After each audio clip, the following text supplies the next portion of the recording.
राजा के हो, राजा के हो।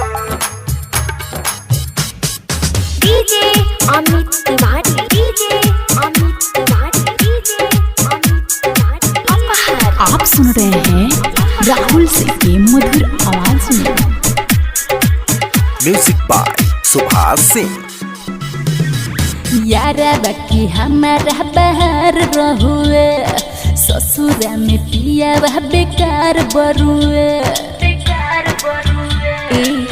सुनो यारा बाकी हमारा बाहर रहुए, ससुरा में पिया वह बेकार बरुए।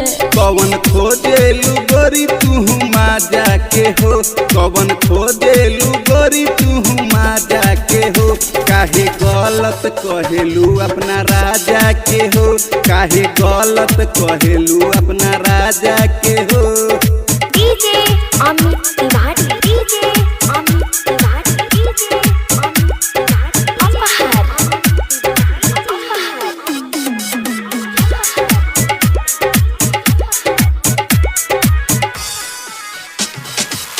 भैला पर दूरे दूरे भागेलू हो, गरम छोलनी से दागेलू हो, दागेलू हो।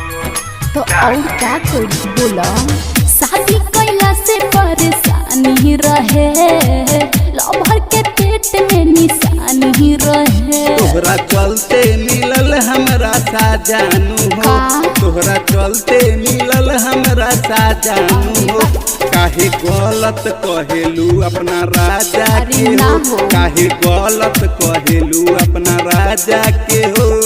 DJ Amit Tiwari, DJ Amit Tiwari, DJ Amit Tiwari, DJ अपहर।